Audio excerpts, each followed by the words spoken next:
The following episode contains or may contain spoilers. So if you're spoiler sensitive, maybe beware. Yeah, you sensitive people. Get out. No, get in.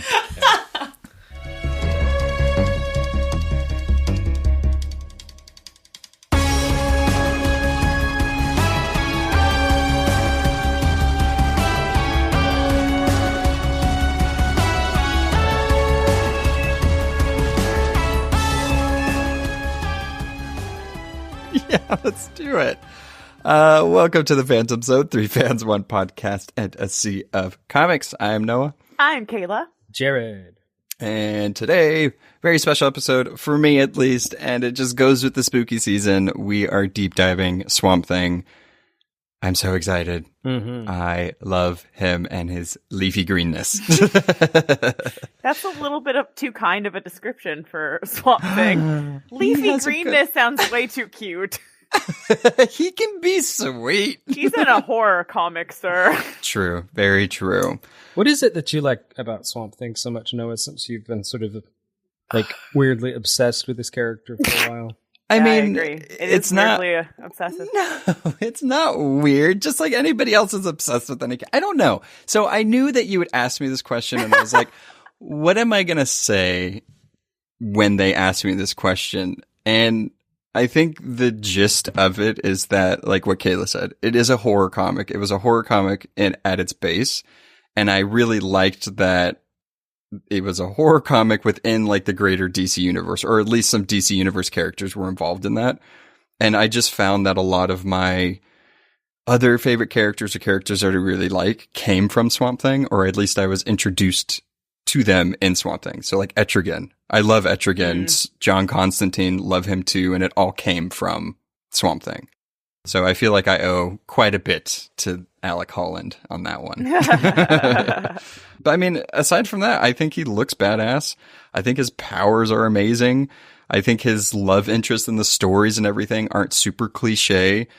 More now, not necessarily back then. Yeah, well, I mean, it was the 70s. What are you going to do? Right, yeah. But yeah, I mean, that's like the gist of it. I've always liked him. Yeah. I'm very fond of eco-terrorists. You know, like Poison Ivy. And like, right. I know that Swamp Thing tends to lean, obviously, more towards the not outright, like bad, like Poison Ivy does. But I mean, he does come from a standpoint of like trying to protect the green, his environment. So I kind of like that. I'm surprised that something like that came out of the 70s and maintained such strength. But it's obviously super relevant nowadays. That's a good point. That's another thing that I liked about him, that he didn't care what side you were on. Like, if you were dumping chemicals into his swamp or anywhere, really, he'd be like, I'm gonna fuck you up if you don't get out. Like, I don't care, Batman. Stop. But sir, this is for the medicine for the children. Don't care. The environment first. Right. To an extreme degree. Yeah, exactly. That's why I likened him to Poison Ivy. I wasn't calling him a villain. Yeah. Yeah, he's a weird one. I mean, he's like it reminds me of like the Silver Surfer or something like that, where he seems like a very lonely figure. Yeah, well, yeah, lonely, but also just that like it's sort of kind of weird to put your hand, like your finger on like the sort of moral aspect here.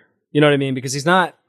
It's like there's some kind of like harmony that he's connected to or represents, but it's not necessarily what most humans would necessarily like. I think that's where the eco-terrorism thing comes from. Yeah, where he's not in like spite of humanity, but he definitely, you get the sense that it's like it was going to be better for like all plant life, but a few 100,000 people had to die. It would just like, well, that's what happens in nature or something like that. Yeah, for sure. There's also that I mean, just within his thing or his mythos, he kind of he has to do it, you know. So I think that's always an interesting thing that he has to battle with. You know, whenever somebody that cares about or whatever team he's on at the time, there's some confliction there sometimes.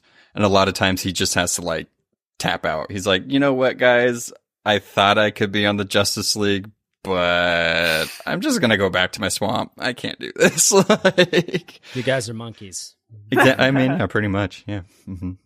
Did you guys watch the Swamp Thing show at all? I've watched the first handful of episodes, and it was it was very good, but it was actually kind of scary. And that was before I got as good at handling scary things as I have gotten now. So yeah, the quality was great. I thought it was very creepy and scary, and it reminded me of The Last of Us because of all the like moldy, spory aesthetics of like the creatures. But I haven't finished it yet, and I'm still confused about is it still canceled? There was news recently about it streaming somewhere else. It's canceled, but they decided to put it on the CW. It's the same season. Oh, okay. But they put it on the CW this month, which I'm fine with to a degree because it that gives more means people a chance to watch it. Exactly. Maybe more people to fight for it to come back. Right, but then it's also like you guys like spent money to put it on the CW. You couldn't just spend more money to make another season. And it became this like weird cult fan favorite. Yeah, for sure. You know, at this time because it got canceled midway through the episodes coming out for season 1. Yeah. And everybody's like, this is amazing. And DC Universe was trying to build their, lineup of stuff. So it was just... In terms of the shows from the DC Universe that I've seen, I think it was probably the best scripted, the best visually, and the best just put together. So it was definitely a surprise that it was canceled. Especially because I feel like a horror-esque character like Swamp Thing would go over really well with today's audiences who like seem to be craving horror. They're driving in on like the true crime hype. Yeah. So he like gave the opportunity to have characters that we would never think to have anywhere else, like Blue Devil, the Stranger. It's just like, where else are these characters going to pop up in the Titan show that they have out, or Doom Patrol? It's just not Kayla's favorite. Yeah, I think what gets confused here is this sort of like tension between like what's good versus what's marketable. Because there's some level where it's like, it was amazing. Why didn't it work? Well, like what shows do like sell well on TV? Well, some of them are amazing. And I don't want to do like a partisan thing. Like the Marvel stuff has been really good, but I think we all agree Daredevil, Jessica Jones, super good. I love They them. figured out a way to sell that stuff. Yeah. For whatever reason on DC and those CW, like we all have to lesser degrees here been like, they're just not that good. But those things find audiences really quickly. The CW shows definitely for sure. And it feels like the Swamp Thing like show. I agree. I don't think it's perfect. I think that they got a lot of stuff right. I think that there's not much character. There aren't the characters I found a hard time like really attaching to. But either way, I just think it couldn't really find an audience, unfortunately. Well, that wasn't the reason why it got canceled, though. It was the tax debacle. Time. No, it was the whole tax debacle because they essentially, I can't remember where exactly they filmed it. I think it was Georgia, and they told them, this is how much you're going to get taxed for the whole production and doing everything. But it turned out to be like 40 times more and just completely fucking their whole budget. And they were like, we can't do anything else. Like we have to cancel this because we're going to have to pay all this shit back. So that's why a lot of people also got upset because it was this whole clerical error that happened that just messed up the entire show. But also, it seems weird if it was like killing it though. That they wouldn't like replan it. It got canceled midway through premiering the season. They weren't even able to like get DC Universe subscribers. So at that point, like it was still like happening. So it was just a perfect storm of fucking over Swamp Thing. No. But Titans is still here. Cool. Like that show. No offense to anybody that likes that show. I need like, you guys got to send me messages on when we start hating what shows. I didn't realize we didn't like Titans now. I mean, it's fine. I guess what? It's right. We've always not liked it. When have I ever been pro Titan? No, that's true. You haven't ever liked it. And then I think Noah liked it, and now we don't like. I don't know. Oh, I liked the first season to a degree, but the second season completely lost me. Did you see how Donna Troy got killed? No. She touched a metal like antenna thing while electricity was going through it and died. What? That's how they kill the mantle holder of Wonder Woman, essentially. Well, anyway, Swamp Thing. Yeah, that show's garbage. The show wasn't. I mean, it didn't really. I don't think. I think I was missing something, but I was going to say I also think that Swamp Thing, the comic book, is really interesting tonally wise, and it's really hard to capture that. Like that happens, I think, all throughout the comic book media. Is that they can get a lot of details right, a lot of story right, a lot of concepts right. Tone is more rarefied, sort of like it's like Quicksilver, right? I think what's really impressive to me is the way that like Swamp Thing, based on the nature of the character, can sort of oscillate between being this like very like superhero-y kind of character. You put him on the Justice League Dark. He's very solid. He's just a big green tank with like, you know, chlorokinetic powers or whatever. But you make it a horror story, and it's I think a really horrifying body horror. Yeah. Which doesn't get talked about enough, that like Alec Holland, we'll get into this a little bit, is in some sense this sort of, I don't know, sentient being, but on the other thing, he's made out of decaying, disgusting sort of proto-life kind of stuff. It's very close to death. Well, I wouldn't say decaying, because he's the avatar of life. No, but I mean, like, when you think about... no, so that's a good point. It's like, it's life like algae. Right, it's like, gross. Like, you don't want to touch it. Or kiss it. So it's not like rotting putrescence, but it's also not exactly like organs or like flesh. Like it's like if you've ever gone into a lake, like a natural lake, and you walk like on the floor of it. It's like that's how I imagine Swamp Thing feeling. Like I don't want to touch it, and I don't want to think about it. But like I appreciate that the bottom's there. but I actually think there is something weird and horrific. And you know, on this show, I was thinking more and more like to me, it's not enough to just sort of do a kind of encyclopedic kind of this is what the concepts are. I also would like to give the audience some sense about like, if you don't read this comic, what's it like to read this comic? And the funny thing was, and there have been different instantiations. I was telling some coworkers about this, and they were like, well, like, in other words, they almost thought, not that it was stupid, but they didn't understand how it could be horror. Oh, yeah.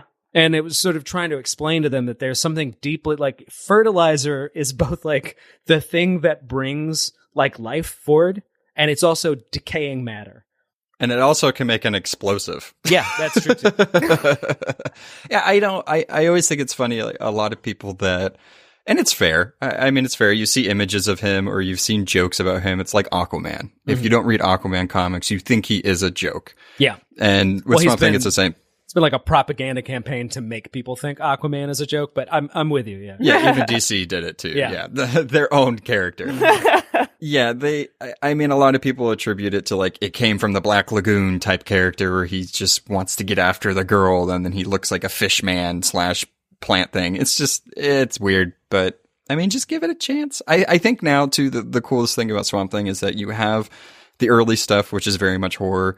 You have some in-between stuff that is still horror, but it's more, I guess, story driven and not necessarily in a horror place. And then you have like action-y stuff with superheroes, and then you have magical stuff. So you could really find something in Swamp Thing that anybody would really like. Last thing before we get on to that place, I feel like Swamp Thing was made really popular by a certain writer, Alan Moore. It's not important, but here's why I bring it up: is that like there was this period of time we were talking about Sandman on the show, we're talking about Hellblazer, we've talked about these sort of like 80s properties of characters that were like written by these like auteur writers, and because of that, they were allowed to sort of do what they wanted.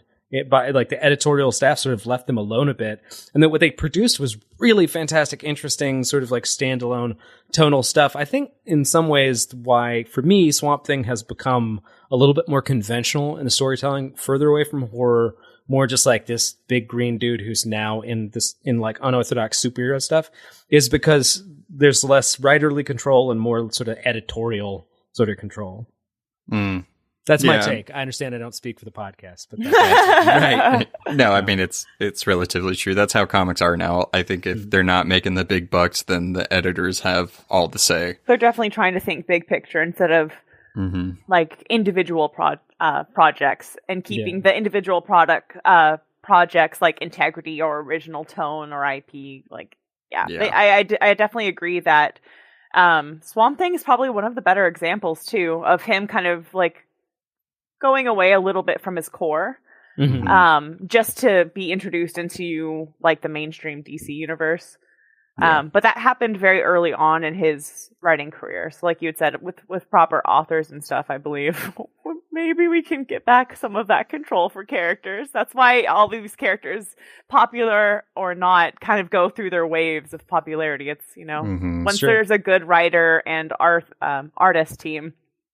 Well, and the artists and writers always have this, like, their vision. If it's big, it's like character driven and story driven. The editors always, they're like, we need to make this character big. I'm thinking crossover. It's like, we'll just do or just put them on a team. Books. Yeah. Exactly. I guess one of the major fallbacks of giving too much control to an individual writer or artist or both on the project is risky. You end up having to retcon some of the stuff if they go off the walls. Like, oh, did you know Wonder Woman can now shoot laser beams from her eyes? Ankles. Yeah. Well, but that's the irony. That's why it's like that's why they would do this with these nobody characters. All due respect. No. Nobody to you. They were like, we don't care what you do with, I don't know, Animal Man, Grant Morrison. He's dumb. I think our character's dumb. Do whatever. And so they sort of like, these fantastic writers make them significant, important, and relevant. And then they become significant, important, and relevant. They have marketability. And then it feels like a lot of times the companies and then like, nah, you've made him popular. Now there's money. Now we're going to make him very average. Stupid. Yeah. We're going to average it out. Yeah. Ugh, hate it. Okay. So now we'll get into the actual deep dive. The deepy dive stuff? Yeah. I wonder how much of that's going to make it on the show. Of what we just said? Yeah. None of it. Yeah. That's just a warm up. I'm clearing your throat. So as always, I'm just going to go over the powers and abilities of Mr. Swamp Thing. And Mr. then Swamp Thing. That's his theme song. That's his new one. So Swamp Thing or Alec Holland or Avatar of the Green or Mr. Swamp Thing, as we just said, we got into his powers a little bit. He is essentially like the elemental avatar of the green, and the green is pretty much connected to all plant life. The universe, depending on which one you're reading, or just Earth. Whichever one you're reading, it could be that. So with that just comes a slew of abilities, like he can make tons of copies of himself. He can transfer his consciousness anywhere that there's plant life, so he's technically immortal. He also has, self-sustenance. He has super strength. He can control all plant life. So, that's a lot. Yeah, the list goes on. And I think with abilities like this with characters, I can sit here for 2 hours and just name every single thing he can do. Mm-hmm. But he can do pretty much anything you can think of with plants and even shapeshift. Plant shit. Yeah. Yeah. Has him and Poison Ivy ever been in the same story? Yes. Does he just negate her powers? No, so technically her powers come from him? Yeah. Or they both tap into the green. Right. He's like the embodiment of the green, which is where her powers come from. And her having the ability of the green really started coming about in the New 52. Yeah. Mm-hmm. So that whole like the green, the red, the clear. That's when it was introduced, right? In the New 52. Right. This is something DC has been good, bad, whatever about, but it's definitely something they do. It reminds me of the Speed Force too. Mm. But it's just like if they have a bunch of power sets, they want to kind of like give a kind of metaphysical framework for how they all fit together. Yeah, they like to put them in categories. It's like anybody that can control plants or talk to them gets it from the green. Aquaman's people. Yeah. He channels the green. Can't he just cut off that tap directing to Poison Ivy and like make her powerless? Definitely some writers, I'm sure, would approach it that way. Yeah. For sure. Yeah. Oh, okay. I was just curious. Yeah. There's a story with her and him, and it's like an apocalyptic story where pretty much all the green is gone except for an oasis that Poison Ivy and him are in. Yeah. So they kind of team up, which is really nice. That Both is good. Environmental terrorists, see a common goal. I think also DC just figured out like, okay, we have all these characters that have like mental control over life of sorts. Right. So, that's let's have one streamlined way that they tap into that. And that's where you get Aquaman's got the clear and, All right. Yeah. So I guess just touching a little bit on the publication debut of Swamp Thing. He first appeared in the House of Secrets number 92, 1971. So he's been around since the 70s. In a standalone horror comic set in the 20th century. So that was just a 10-issue run. Again, he was just isolated from the DC universe in general. After that, the character became really popular. People liked what they read, and then he was integrated into the main DC continuity right after that. And then, I guess, whether or not you believe to the detriment of the character or not, he's pretty seamless in like Justice League Dark, things like that. Len Wein, is that how you pronounce the writer's name? Wein? I believe so. Yeah, I've heard it said a couple of different ways. It's like Thanos and Thanos. Oh, no. I'm sure he knows. I don't think it's pronounced Thanos.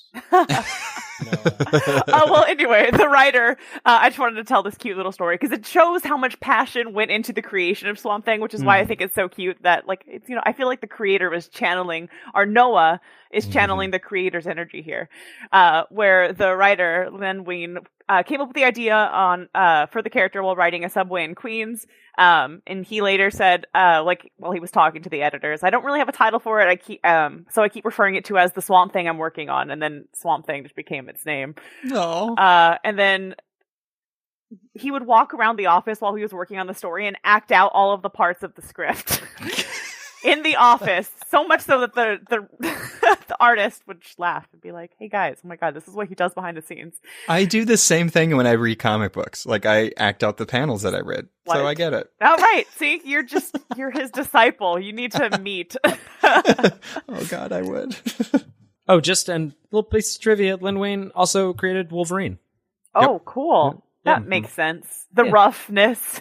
And just those are like his two really big contributions, I think.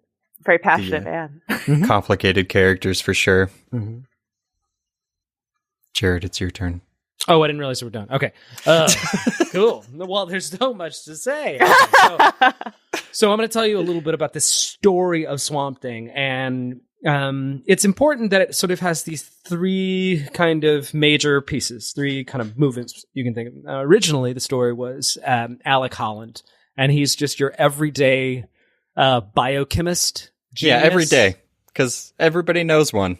Run-of-the-mill genius biochemist who happened to create a biorestorative formula. Now that I'm going to probably mess that up 9 times in this, but that's an important sort of vocab word because he creates this and it allows for like, it's an experimental cutting edge piece of sort of chemical technology. And it allows for like plant growth in like uninhabitable sort of situations. It's that like phlogiston sci-fi shit. It's like chemically stuff that just makes plants happen, right? It's like that blurred line between magic and science. That's like, right. That doesn't exist. The Arthur C. Clarke thing. Right. And the origin here it's going to get kind of tropey, but I like to think of it as sort of like a classic sort of idea. So there's a sort of what do you call it, like organized crime syndicate or something like that called the Conclave, and it's run by this guy Nathan Ellery. I don't know. It sounds British, honestly. I don't know how to say it. But the idea is they want the technology. They say, "Give us the technology, or we'll rough you up." And they do it in that mafia way, where it's like, "It would be a shame if something messed up with your awesome technology. We wouldn't want anybody to get hurt." So he's like, "No, I'm a pure scientist. I want to do the right thing." And they muscle him, so they cold cock him while he's at work, working on his sort of thing. Oh, I forgot to mention, this is going to be important. He's doing research in the Louisiana Bayou, right? Nice. Right, just like the show. Yeah, just like the show, right? Louisiana. So they cold cock him, and they basically blow up the lab. Like, if we can't have your technology, nothing can. Before he, I guess, explodes into a fireball, he's doused with the biorestorative formula. And then he sort of combats the gangsters, like he fights them off by in being engulfed in flames and diving into the water. That's his main sort of move. And it's basically, that's kind of the last we see of Alec Holland.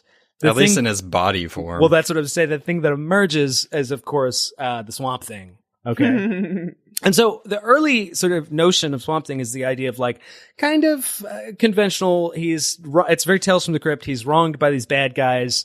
He's transformed, almost like Clayface from the animated series, like that very similar thing. He's transformed and he's got to get revenge, that kind of thing. But then Alan Moore comes along, and our next big sort of idea about his origin happens, and the sort of big revelation, the twist here is that it turns out that Alec actually did die, when he fell into the water. Mm-hmm. But his psychic sort of emanations or imprints, the metaphysics gets kind of weird here, are imprinted into the swamp itself, and they create a kind of humanoid thing that becomes self-aware and thinks it is Alec Holland. So this sort of monster, which is that swamp thing, convinces itself, it deludes itself into believing that it is Alec Holland. That's really sad. Yeah, it is very sad. I love it, though. I think it's such an interesting twist on the character. It's like, oh, I thought I was this person, but never was this person. No, it's awesome. And I also have to mention, when I was sort of boning up on this and reading some of these stories, well, how was he not Bayou thing? Well, we've been way better. He was like a Cajun kind of like, oh, protect the queen, I guarantee. Okay, I really love that. Yeah. No. I mean, it would have just been nice if he I guess it doesn't sound very scary, though. Yeah. How dare you guys? A straw hat and he's selling shrimp on the side of the road. Anyway, okay. So I don't like it. Yeah. Well, it's it's a thing now, and it's probably canon now. But anyway, the point is that he finds when he realizes that it's not him, he goes into this awful crisis, and we almost sort of lose Swamp Thing for a while. And that's more or less the origin, but there's a few things that I want to put on the table here. Now, Noah mentioned one of the things, which is that the third piece of this, away from finding out that he's not really Alec Holland, but he's the swamp sort of come to life, is the idea of the green, which we talked about before, he's the avatar of. But there's also this thing called the Parliament of Trees. And the importance of the Parliament of Trees is it's sort of like every other earlier avatar of the green that Swamp Thing is, like sort of prior Swamp Things since creation itself. And the way I like to think of him, it's sort of like they're the Jedi that have basically become one with the Force, and then, kind of like steer him in the right direction or explain to him like the situation and things like that. There's always a council of elders when it happens, when stuff like this happens. You have the Guardians, you have anybody like that. Absolutely. And they get to be really mysterious and in the stories function as sort of like an exposition dump a lot of the time. Mm-hmm. But then the other thing that I think is really interesting about this and sort of worth mentioning is the idea that, like, the more I started thinking about this, like trying to figure out the kind of metaphysics of it, like, it's like, what is the difference between Alec Holland transforming into this Swamp Thing and being Swamp Thing, or like the swamp creating this body and then having the mind of Alec Holland? Like, it sounds like there's a big difference, but I was like, the more I thought about it, like, it's not that. And how do you guys interpret that? I mean, I think it just gives more tragedy to the character, because you find out after all this time, I mean, it's like this creature, which you sort of feel bad for because his life was taken from him, thinks that he was human at one point, and then turns out, wait, I'm not human, so what am I? So then he has to go on this whole new, like, discovery quest to find out what the hell he is. Yeah, I mean, not only is he the avatar of the green, but he's the avatar of existential crises, because, that's a really interesting and creepy and sad element to add. You know how, like, people are always fascinated now with the idea of, like, I'm going to download my consciousness into, like, a robot. Yeah. And I'll live forever. We're going to live forever, yeah. Mm-hmm. Well, in my head, I'm like, so isn't that what happened here? But Alec Holland just downloaded his consciousness accidentally upon death onto the green robot. Like, in this case, like a pretty much. That's the beauty of it. That's your interpretation of what happened to his soul. And I'm glad you mentioned that, because this, I found, and I think is interesting, is not just like some metaphysical like musing. I think it reflects the story, and it's a really cool vehicle that the writers, whether they acted upon or developed intentionally, that because of like this, Swamp Thing can kind of be as human as the writers need him to be. Yeah. Because there's certainly thoughts and feelings of humanity floating around. But when they want to do these more horror element stories where he's kind of like dispossessed of humanity, well, he's not a human. So it's a really cool sort of construction they've done where it allows him to kind of be as human as the story demands. Yeah. And I think that's really cool. That is neat. Yeah. But that's what you need to know a Swamp Thing. Also, Noah, if you have anything to add there, because Noah's way more conversant with his sort of contemporary stories, so. Yeah, I mean, of course, with especially DC or any of the big two, comic properties, every 10 years or so, origins change a little bit. Yeah. I would say the more recent origin is more the Parliament of Trees was actually all the old, like, Swamp Things. Yeah. And there's always been a Swamp Thing around, and Alec Holland was destined to be the new Swamp Thing. Yeah, they had to kind of bring it into existence or something. I hate it. I hated that. I thought it was so stupid. Like, I'm fine with, like, there always needs to be an avatar of the green. Yeah. That's fine. And Alec Holland just happened to be, dead at the right time. But I don't like it being like, he was always destined. It's like, no, why does he have to be destined? Sometimes happy accidents happen. Yeah, you're right. I think you're right. I think it actually cuts against the random nature and the kind of, like, evil thing that the villains did. It's like giving control to the situation. So by giving, like, it's fated to happen, it was meant to be, that's like some sort of comfort almost. Like, right. There's some sort of predictability there where, if it spontaneously happened, it could happen to anyone. That's truly more horrifying. Yeah, it takes away from the tragedy, I think, a little bit also, especially from the original story. Because, I mean, his humanity was taken away twice. And I think that's always the thing that I've always thought was interesting with Swamp Thing. It's like, even when he was a monster, he still thought he was human in some way, and then you find out, it's not human anymore. And by the way, that thing that you're pointing out, whether it's fatalistic and that kind of takes away, it also contributes to this, like, Star Warsian move that they've done with Swamp Thing that I like a little bit less, where we move a bit more away from the horror and the awful, disgusting tragedy and darkness of the event, and we move a little bit more into, like, you're one with nature and you're forever good. You know what I mean? Like, so, Yeah. It's interesting. I mean, he's had some trouble. Everybody's had trouble in comics, with their origins or, retcons or whatever you want to call it.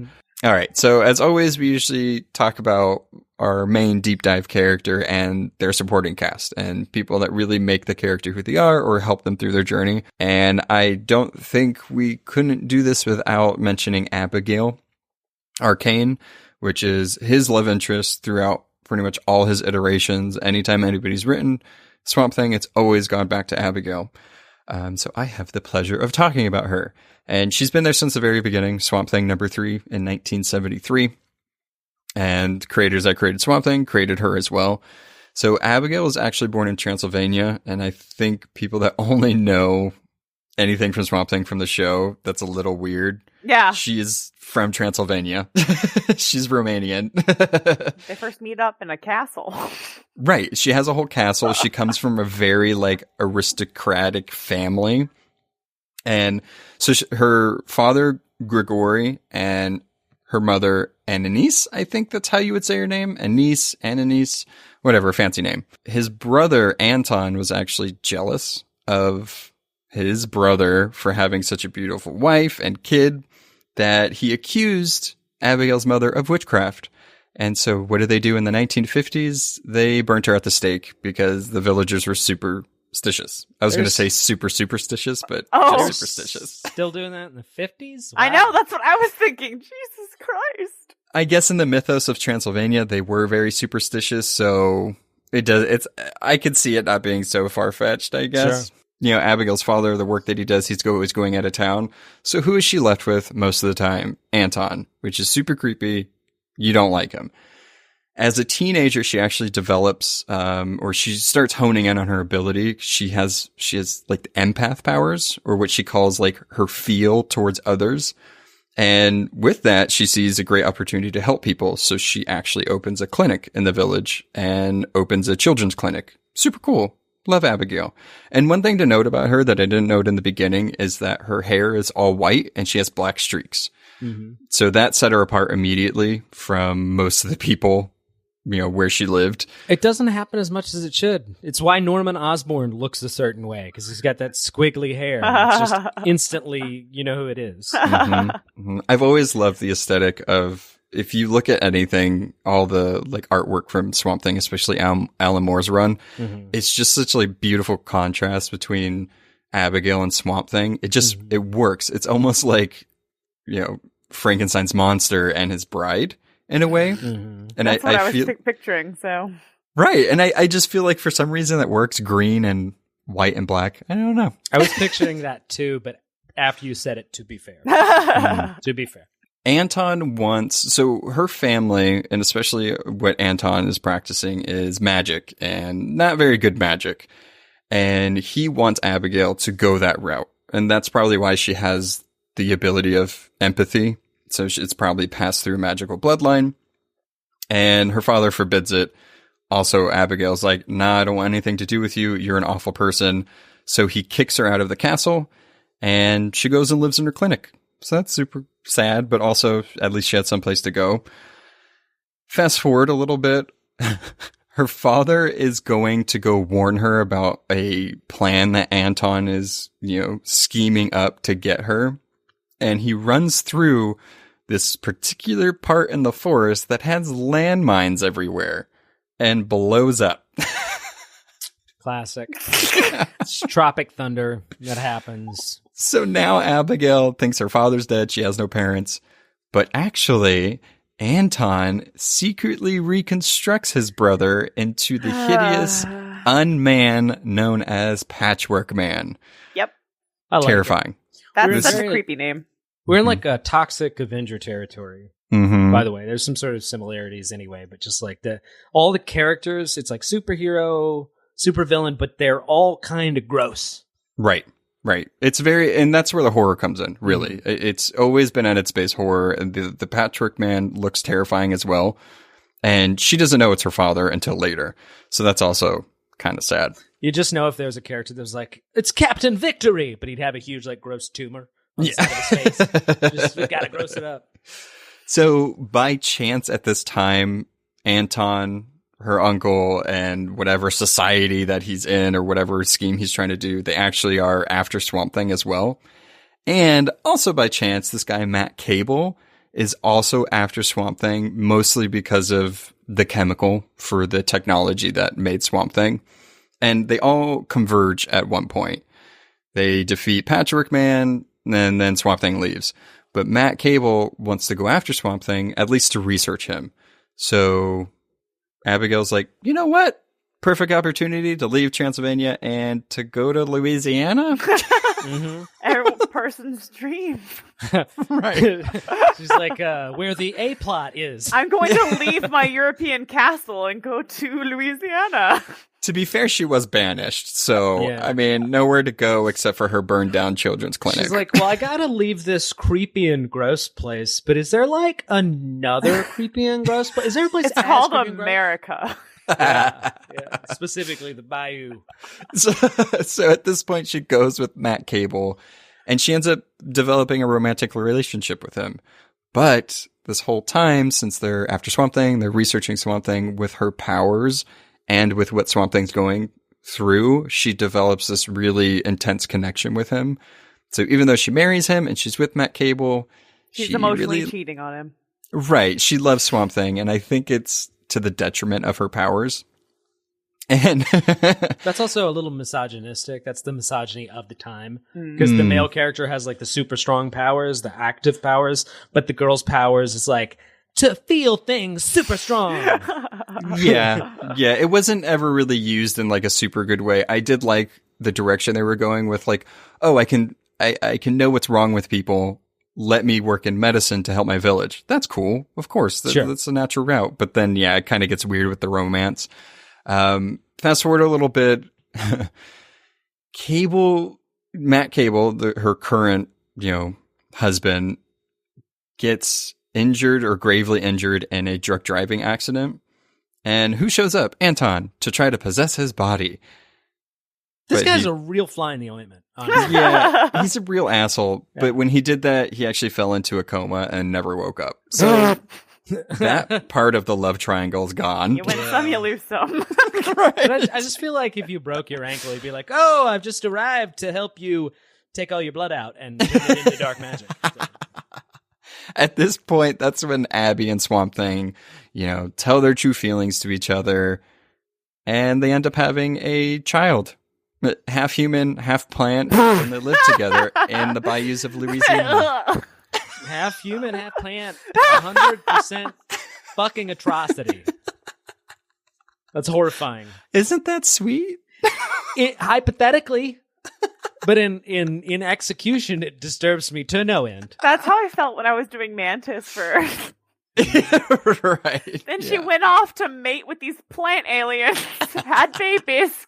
There's just something about writing a comic that makes you want to fuck a daffodil, and nobody really knows. I don't know what it is.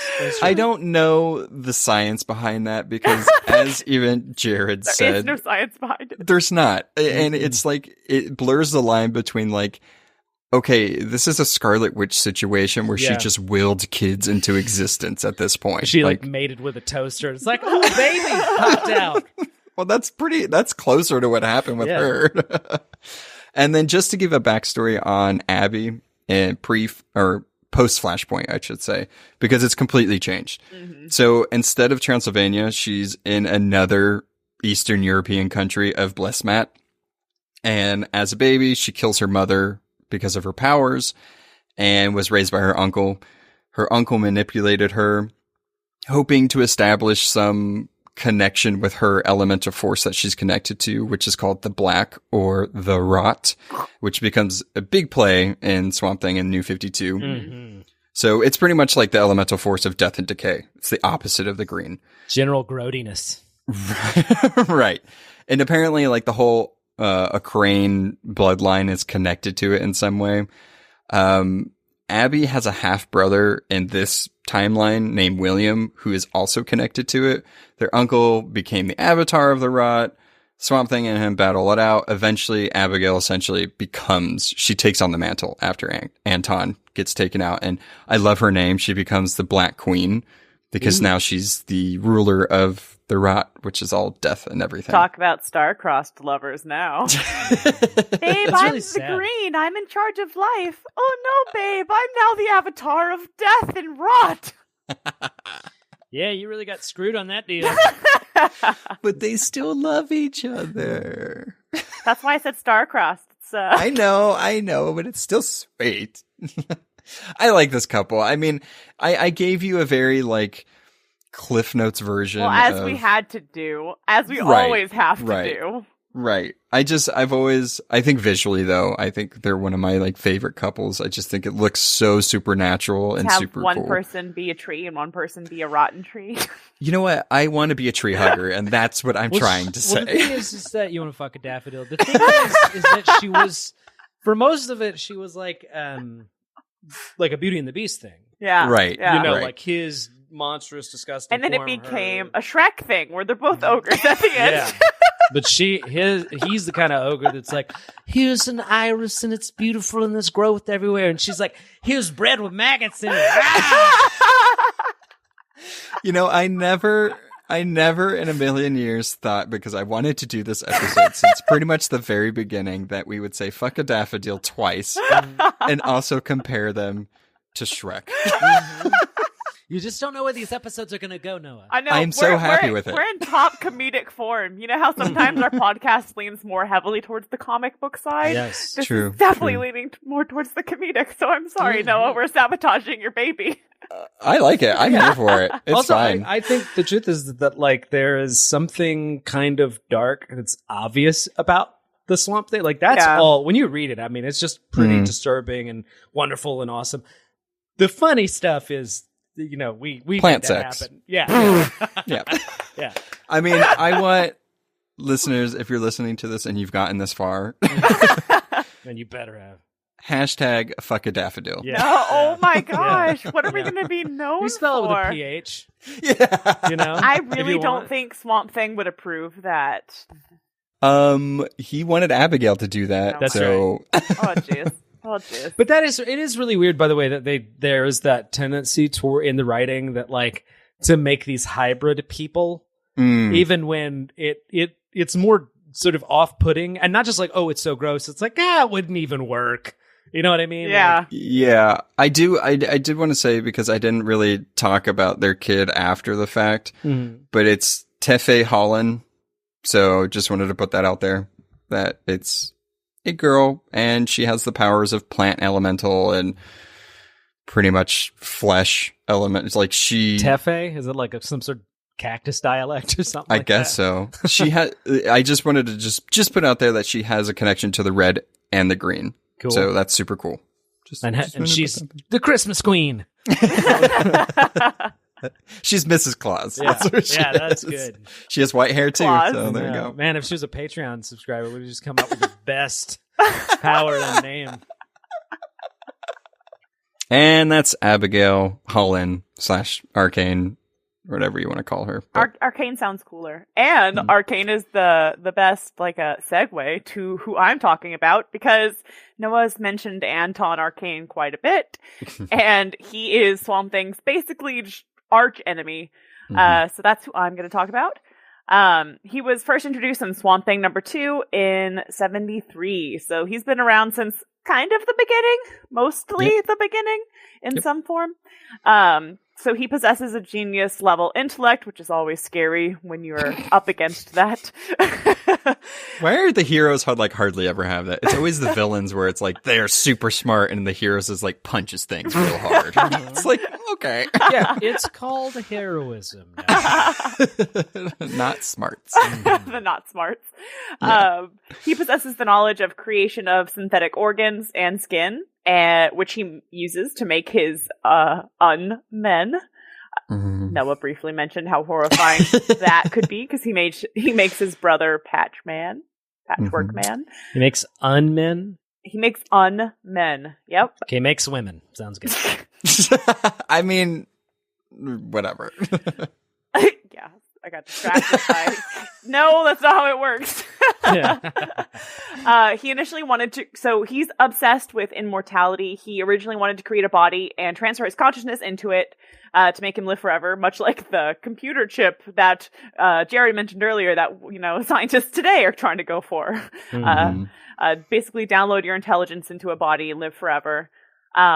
Like, in the next life, I'll be cool. But with an intelligence like that, why wouldn't you want to carry that on to the next generation and the next generation and the next generation? Totally heroic stuff. Not selfish at all. Because Anton Arcane is a crockety old man, so that's why he wants to transfer his consciousness into his new body. He also possesses many arcane artifacts. Get it? Arcane artifacts. He possesses necromancy, which enables him to control the dead. All of it obviously kind of connected to his unmen, the aesthetic of creepy, which eventually becomes, like the aesthetic of the rot. And it wasn't until the New 52 that Anton Arcane became the avatar of the rot, because that's what introduced like the black, the red, the green, like we were saying. And as the avatar, he can manipulate rot, death, and decay to his will. His main objective is to spread like the rot to cause carnage, and he thinks the easiest way to do that is to make sacrifices to the rot. So just like Alec Holland is the avatar of the green, he wants to protect life. Unfortunately, Anton is compelled to do the opposite. Yep. And then in the New 52 comic, he infects like a elementary school. Like, it starts like actually giving sacrifices. It's awful. It is awful. Mm-hmm.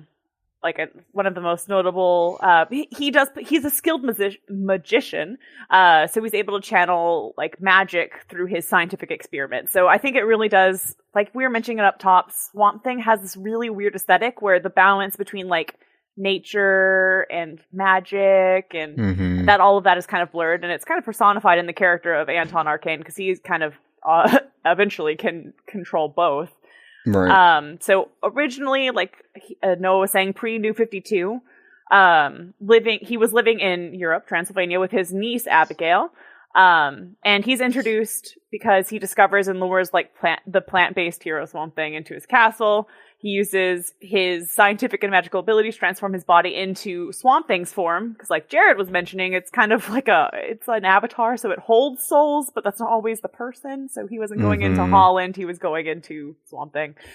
But obviously, eventually he fails. Swamp Thing goes back into Alec Holland after Alec Holland weirdly gains his body back. So that kind of breaks continuity in which he's not there anymore. And the earlier stuff, it was very much like, I don't think he really figured out the whole, like, it was more like Swamp Thing thought he was Alec Holland. Yeah. So he made Alec Holland's body, That's essentially. Still so sad. Yeah, super sad. Obviously, because Swamp Thing is the hero, it's foiled. Arcane goes back to being a frail old man at the end of it. He pursues Swamp Thing because Swamp Thing's getting away. He falls to his death, only to be resurrected by his unmen in a new body. And this is only the first of 3 deaths, by the way. He then attacked the Swamp Thing twice more, and then truly died. And after that, he was sent to hell. So if you look up... So it turns out he didn't truly die. Yeah, well, is true death beyond hell? Oh, God. But anyway, Hell and Anton are kind of linked because he keeps going back there. Spoiler alert. He comes back when he takes over Abigail's husband's body, like Noah was mentioning, which is yuck, because that's an uncle taking over the body of his niece's husband. All this getting in bodies and shit. Like, it's, so much body. Like, stay out of my body. That's what this comic book should be called. Get out of my body. No. It should also be gross. Stay out of my body. Yeah. He once again battles Swamp Thing, accompanied by his unmen, killing Abigail and condemning her soul to hell while he's at it. Declaring all of Earth to be his now, because that's what pompous geniuses do. He's eventually killed and returned to hell. Surprise there. Like I said, they're kind of linked guys. Geniuses going to hell. Yes, exactly. His next appearance is as a demon from hell. He's prompted because he became one of the lords of hell, because this man is a genius. Super smart. Exactly. Yeah. He outwitted the demons that were already there. That's how evil he was. He goes through a temporary... Unfortunately, I feel like this is very Anne Rice of him, or the creators. He goes through a temporary, repentance era where he renounces his evil ways, and he's found God. Boo. God eventually banishes him back to hell, so that kind of puts a seal into, maybe I should worship God and be a good person. God's like, fuck you, go back to hell. He's like, you know what? No, this is where I'm a demon now. I feel like God was more subtle than that. It was like, thank you for coming home, my child. Now burn in hell. Yeah, now go back down. Yeah. When he I'm looking kind of Jesus-y lately, so. Yeah. I would say Alamore-y, but that's fine. Yeah, same thing. Oh, don't get started. When he's sent back to hell that time by personal invitation from God, he's tortured by a demon named Josephine, I guess, who doesn't know that he was a former Lord of Hell, because otherwise the audacity of that bitch. But he seduces her into helping him escape. So, he uses that intellect to seduce the female demons. He uses his feminine wiles to get her. To get the feminine wild. Yeah. Hips and nips. So they rise together from hell. Swamp Thing defeats both of the demons, causing their forms to morph together. So now Anton and Josephine the demon are one demon, and that demon becomes pregnant somehow. Because weird pregnancies happen a lot in Swamp Thing universe. You're really detailed here, Kayla. I was going through all of the research for Anton Arcane, and I was like, I really can't leave any of this out, because what a trip! There's a lot of left turns. Before listening to the Swamp Thing deep dive, someone should probably smoke some pot and then really vibe with the weirdness that happens. They're gonna think it's completely normal, or that Kayla's just making it up because he's like, well, he was exploded, but then all the pieces came together, formed together by a demon. I love that he just keeps going back to hell, and he just keeps smarting his way out. But anyway, he stops there like it's a Buc-ee's. Yeah, exactly. He's kind of come back. So that was original Anton Arcane. Just a brief snippet of New 52 Anton. He's just a regular antagonist that shows up in Swamp Thing comics. Abigail is now in this version, I believe, actually, that it's raised as his daughter. Him and Abigail are now more closely connected. And like Noah mentioned, there's a sibling, William Arcane. The New 52 is what introduces the Avatar of the Black, the Rot, which is what Anton becomes. And then he tries to take over the Red, colliding with Animal Man, and the Green, colliding with... No, don't make a baby. Swamp Thing. Yeah, I know. Keep him away. I think now with his new Avatar of the Rot powers, he probably would just killed the baby in Josephine's body. I don't know how that works. True. Also, nothing makes sense anymore. Ends up running in the family. He's still really cozy. He still has a really cozy Sweet in Hell in the modern one. Sometimes you'll find him there. Sometimes Abigail, when she's the Avatar of the Rot, will go and talk to Anton in Hell. That happened once. And as she was going, "Goodbye, Father," and teleporting out, he plucked out his own eyeball and threw it into the portal. And that brought him back to Earth. So, I wish the listeners could see your guys' faces right now. Because Kayla, the more you said it, the more you're like, is this what happened? And then Jared's just blank-eyed. Like, it's just a bunch, like, I didn't foresee it there being that much development in such an insane way. Yeah, like that's Anton. That's at the end. That's Anton Arcane. Yeah. Do you see why I like Swamp Thing so much? He is very strange. It's unconventional. Yeah. There's still a through line there, though. Yeah. I have a much briefer villain that I want to talk about briefly. We couldn't not... I got the arch enemy. No, that's you true. did. No, that's true. And I didn't. I got more of this sort of interesting, crucial foil character. He's the Floronic Man. Nice. Which just rhymes too easily with the moronic man. But whatever. A little too easily. Yeah, so this is Jason Woodrue. And what's important about him in relationship to Swamp Thing is, like, again, he's not in that many stories. He's just in a few important stories. And what's interesting about him is that he is such, like I said, a foil character. Because while Swamp Thing is sort of inhuman on the basis of being sort of like amorphously connected to nature in some way, Jason's a sociopath who just so happens to have like this sort of, what do you call it? Fluorokinesis, whatever language they want to use. Floronic kinesis. Yes. He controls plants. It's a hard word. You can think, exactly. You can think of like Poison Ivy's power set and things like that.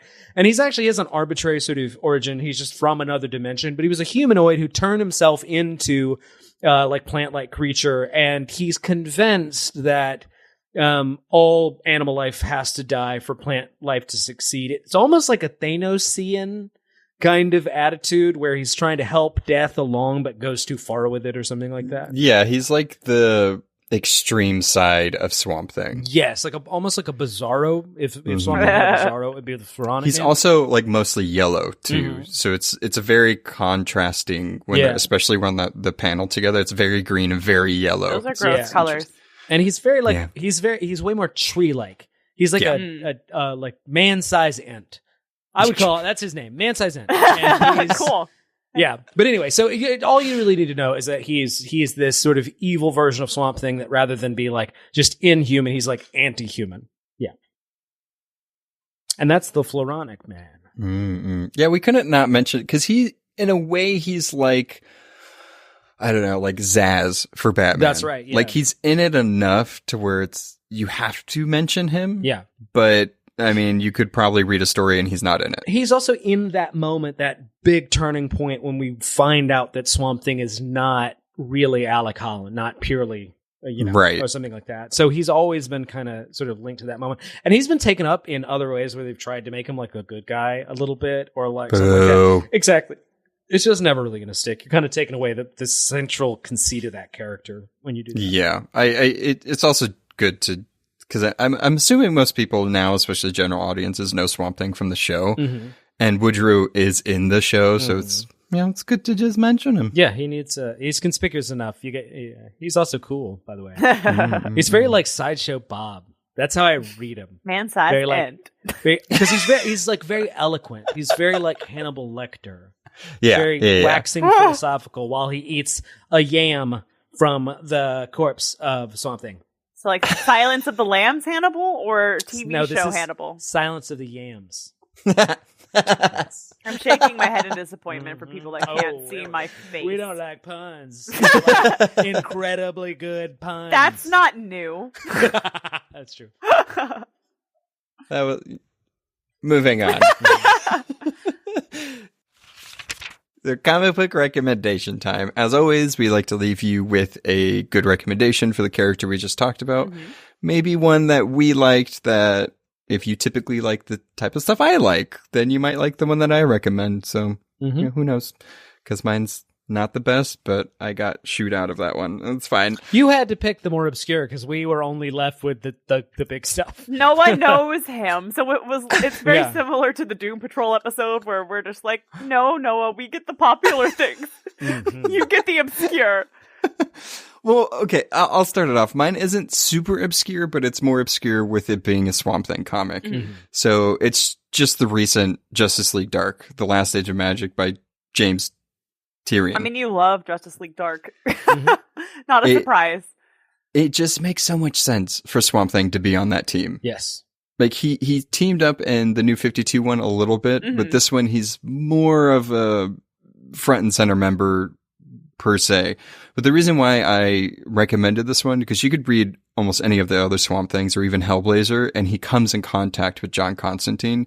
But John Constantine and him have really good moments in this one, and I feel like you can't know Swamp Thing without knowing his relationship or even just the funny aspects he has with John Constantine. So yeah, that one. Good banter. So I don't feel like it's going to be much of a surprise that I'm going to recommend the New 52 version of Swamp Thing, because I feel like the New 52 is a really good intro for most of these characters that we deep dive. Like, I feel like I did the same thing for Aquaman. You know, I'm very fond of the New 52 era as an entry level point for people that maybe aren't as familiar with these characters. Also, it was written by Scott Snyder, who was doing the New 52 version of Batman, what I always talk about if you haven't read Court of Owls, but don't even look at me until you do.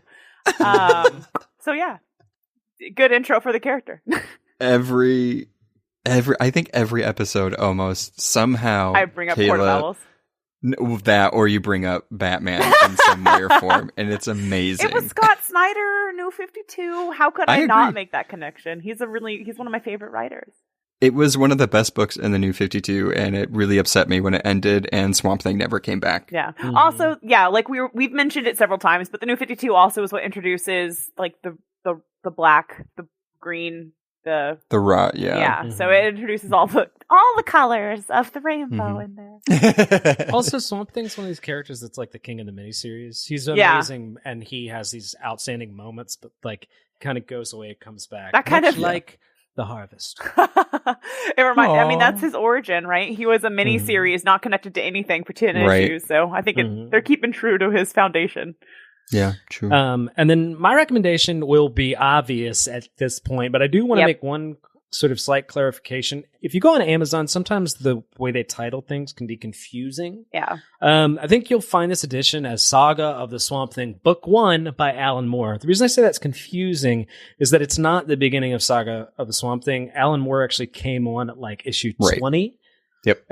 So you're not getting the beginning of that series, but you're getting it just basically Alan sort of run on it. If Alan Moore didn't do any other comic, if he didn't write Watchmen, if he didn't do League of Extraordinary Gentlemen or The Killing Joke, this would be a strong contender for, his place in the history of comics. It's a fantastic horror story, tonally bizarre, up there with Sandman. Highly recommended. Yeah, it's almost like the Doom Patrol one. It's where Grant Morrison came in while the series was going, and then that's like his staple series, or like that's his mark on the character. That would have been my pick because it's amazing. Oh, and since you mentioned that, I forgot the connection that the Floronic Man that Alan Moore makes is so much like Neil Gaiman's Dr. Destiny from Sandman, where they redid these characters and made them dark and scary. Yeah. Really cool. Yeah. Well, that's Swamp Thing. We trade true to ourselves. We have to leave now. No, you know what? Nope, cut it off. Nope. Thanks, guys. Goodbye. You'll be fine.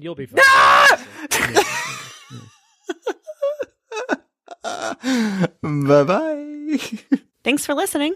Follow us on Facebook, Instagram, or Twitter at The Phantom Zone Pod for more podcast updates.